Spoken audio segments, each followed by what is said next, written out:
সালামু আলাইকুম, সবাইকে শুভেচ্ছা জানাচ্ছি মাহফুজ আদনান অফিসিয়াল পেজে, ইউটিউব চ্যানেল। আমরা আবারও দীর্ঘ কয়েক সপ্তাহ পরে আপনাদের সামনে এসেছি। আমার হাতে কিছু সংবাদ এসেছে, আমি গতানুগতিক সংবাদের বাইরে চেষ্টা করব আমার আমার এই ইউটিউব চ্যানেলে আপনাদেরকে একটি ভিন্নধর্মী সংবাদ তুলে ধরার জন্য। সো আমারকে যারা সহযোগিতা করছেন সবাইকে ধন্যবাদ জানিয়ে মাহফুজ আদনান অফিসিয়াল পেজের মাহফুজ আদনান রিভিউ অনুষ্ঠানটি আমি আবার শুরু করছি। আজ 19 অক্টোবর 2025 আমার হাতে যেসব সংবাদ এসেছে আমি আপনাদের সামনে তুলে ধরছি। রাজকীয় উপাধি ত্যাগ করছেন ব্রিটেনের প্রিন্স অ্যান্ড্রু। মার্কিন যৌন অপরাধী জেফ্রি অ্যাপস্টেইনের সাথে সম্পর্ক সহ একাধিক বিতর্কের জেরে রাজ উপাধি ত্যাগের ঘোষণা দিয়েছেন ব্রিটেনের প্রিন্স অ্যান্ড্রু।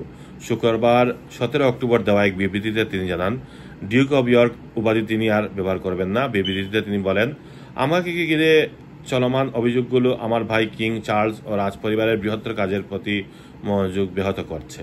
আমি সব সময়ের মতোই আমার পরিবার ও দেশের প্রতি কর্তব্যকে অগ্রাধিকার দিচ্ছি। 2 দিনের যুদ্ধবিরতি ভঙ্গ করে পাকিস্তান আফগানিস্তানে বিমান হামলায় অন্তত 10 জন নিহত ও 12 জন আহত হয়েছেন বলে জানিয়েছেন আফগান কর্মকর্তারা। নিহতদের মধ্যে 2 শিশু ও 3 ক্রিকেটারও রয়েছেন। কাতার ভিত্তিক সংবাদ মাধ্যম আল জাজিরা এই খবর জানিয়েছে। আফগান প্রদেশ পাকতিকার 3টি স্থানে শুক্রবার গভীর রাতে এ হামলা হয়। এক তালেবান কর্মকর্তা ফরাসি বার্তা সংস্থা এএফপিকে বলেছেন, পাকিস্তান যুদ্ধবিরতি লঙ্ঘন করে পাকতিকায় 3 স্থানে বোমাবর্ষণ করেছে। আফগানিস্তান এর জবাব দেবে। সৌদি আরব ও চীন যৌথভাবে সামরিক সহযোগিতার নতুন অধ্যায়, বরং চীনের ক্রমবর্ধমান প্রতিরক্ষা প্রভাবের প্রতিফলন, বিশেষ করে রিয়াদের আভ্যন্তরীণ নিরাপত্তা স্বনির্ভরতার লক্ষ্যে। রিয়াদের পূর্ব উপকূলে কিং আব্দুল আজিজ নৌঘাটিতে শুরু হওয়া মহড়ায় 2 দেশের নৌবাহিনী অংশ নিচ্ছে। সৌদি প্রতিরক্ষা মন্ত্রণালয় জানিয়েছে, এই মহড়ার উদ্দেশ্য হল অভিজ্ঞতা বিনিময় ও অংশগ্রহণকারীদের যুদ্ধ প্রস্তুতি বাড়ানো। গাজার নিরাপত্তা নিয়ন্ত্রণ ছাড়তে চায় না হামাস। গাজার নিরাপত্তা নিয়ন্ত্রণ অন্তর্বর্তীকালীন ও নিজেদের হাতে রাখতে চায় হামাস, আর তাই তারা এখনই নিরস্ত্র হওয়ার প্রতিশ্রুতি দিতে পারছে না বলে জানিয়েছেন সংগঠনটির রাজনৈতিক ব্যুরোর সদস্য মোহাম্মদ নাজ্জাল। ফলে যুদ্ধের সমাপ্তি নিশ্চিত করতে যুক্তরাষ্ট্রের পরিকল্পনা নতুন জটিলতা তৈরি হয়েছে। দোহা থেকে ব্রিটিশ বার্তা সংস্থা রয়টার্সকে দেওয়া এক সাক্ষাৎকারে নাজ্জাল বলেন, আমরা গাজা পুনর্গঠনের জন্য 5 বছর পর্যন্ত যুদ্ধবিরতিতে রাজি আছি, তবে ভবিষ্যতে কী হবে তার নিশ্চয়তা থাকতে হবে। ফিলিস্তিনিদের রাষ্ট্র প্রতিষ্ঠার আশা ও দিগন্ত দেখাতে হবে। রেকর্ড গড়ার পরে স্বর্ণের দামে পতন। রেকর্ড উচ্চতায় ওঠার পর শুক্রবার সোনার দামে হঠাৎ বড় পতন ঘটেছে। মার্কিন প্রেসিডেন্ট ডোনাল্ড ট্রাম্প চীনকে নিয়ে নতুন মন্তব্য ও ডলারের শক্তিশালী অবস্থানের কারণে দাম কমে গেছে 2%-এরও বেশি। ব্রিটিশ বার্তা সংস্থা রয়টার্স এ খবর জানিয়েছে। শনিবার দুপুরে ইস্টার্ন টাইম 1:30 স্পট গোল্ডের দাম প্রতি আউন্সের 2.6% কমে দাঁড়ায় $4,211.48। এর আগে সেশন চলাকালে দাম উঠেছিল ইতিহাসের সর্বোচ্চ $4,378.69। বৃহস্পতিবার প্রথমবারের মতো স্বর্ণ $4,300 সীমা অতিক্রম করেছিল। তবুও সপ্তাহ জুড়ে এর মোট বৃদ্ধি প্রায় 4.8%। রুশ মার্কিন সংযোগে পুতিন ট্রাম্প টানেল তৈরির প্রস্তাব। রাশিয়া ও যুক্তরাষ্ট্রের মধ্যে সমুদ্রতলের নিচে একটি রেলপথ টানেল নির্মাণের প্রস্তাব দিয়েছেন ক্রেমলিনের বিনিয়োগ দূত কিরিল দিমিত্রিয়েভ। তিনি বলেন, এই 112 কিলোমিটার দীর্ঘ সাইবেরিয়া আলাস্কা সংযোগে টানেলে যৌথভাবে 2 দেশের খনিজ ও জ্বালানি অনুসন্ধানে নতুন দিগন্ত খুলে দিতে পারে। দিমিত্রিয়েভ জানিয়েছেন, টানেলটি নির্মাণে যুক্তরাষ্ট্রের ধনকুবের ইলন মাস্কের প্রতিষ্ঠান দ্য বোরিং কোম্পানি অংশ নিতে পারে। সাকিবের নেতৃত্বে সেমিফাইনালে মন্ট্রিয়াল টাইগার্স। কানাডা সুপার 60 টুর্নামেন্টে মন্ট্রিয়াল রয়্যাল টাইগার্সকে নেতৃত্ব দিচ্ছেন সাকিব আল হাসান। টুর্নামেন্টে টিকে থাকতে ব্রাম্পটন ব্রিটসের বিপক্ষে জিততেই হবে মন্ট্রিয়ালকে।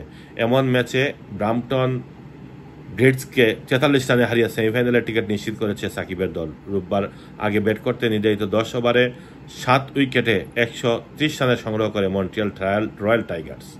এদিন ব্যাট হাতে দলকে উড়ন্ত শুরু এনে দেন 2 ওপেনার জশ ব্রাউন ও দিলপ্রীত রাজওয়া। মাত্র 22 বলে 61 রানের জুটি গড়েন এই 2 ব্যাটার। যুক্তরাষ্ট্রের নাগরিকত্ব পরীক্ষায় পরিবর্তন। যুক্তরাষ্ট্রের নাগরিকত্ব ও অভিবাসন পরিষেবা USCIS ঘোষণা করেছে 20 অক্টোবর থেকে নাগরিকত্ব প্রক্রিয়ায় নতুন সিভিক্স বা নাগরিকতা পরীক্ষা কার্যকর হবে। এ পরিবর্তন যুক্তরাষ্ট্রের নির্বাহী আদেশ 1461 এর সঙ্গে সামঞ্জস্য রেখে আনা হয়েছে এবং নাগরিকত্ব প্রার্থীদের মূল্যায়ন আধুনিক করার লক্ষ্য নিয়ে পরিকল্পিত। নতুন পরীক্ষার মাধ্যমে প্রার্থীদের ইতিহাস, সরকারের কার্যক্রম এবং নাগরিক জীবন সক্রিয় অংশগ্রহণের দক্ষতা যাচাই করা হবে। নিউ ইয়র্কে ডোমেস্টিক সহিংসতা রোধে বিশেষ ইউনিট চালু।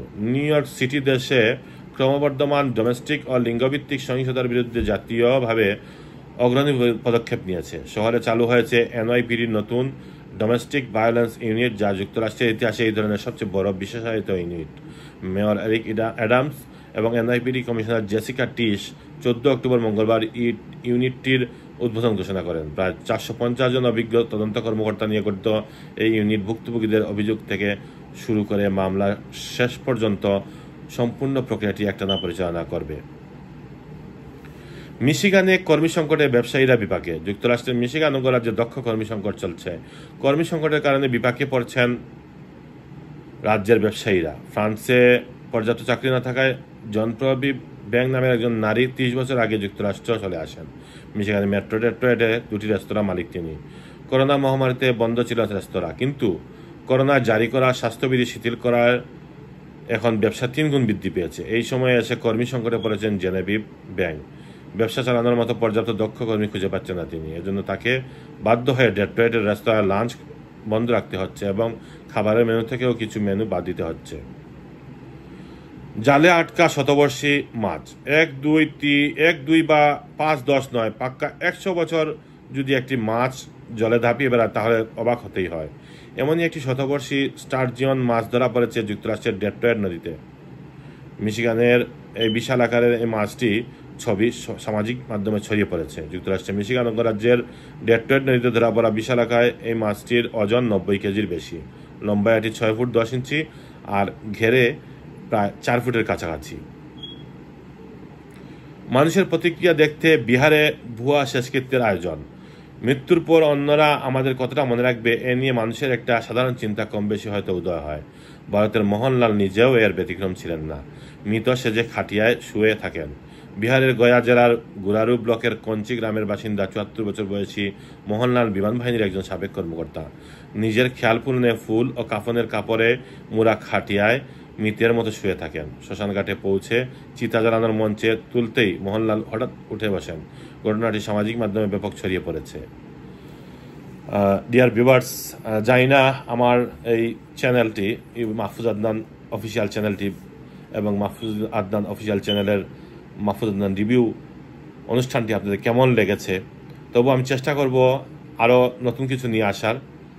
আজ এ পর্যন্তই। তখন আগামী পর্বের জন্য ভালো থাকুন, সুস্থ থাকুন এবং আমার এই অনুষ্ঠানটি আপনারা লাইক কমেন্ট দিন এবং আপনাদের ফেসবুক ওয়ালে, ইউটিউবে, আপনাদের হোয়াটসঅ্যাপে স্ট্যাটাসে ট্যাগ করুন, শেয়ার করুন। ভালো থাকুন, সুস্থ থাকুন। আল্লাহ হাফেজ। আসসালামু আলাইকুম।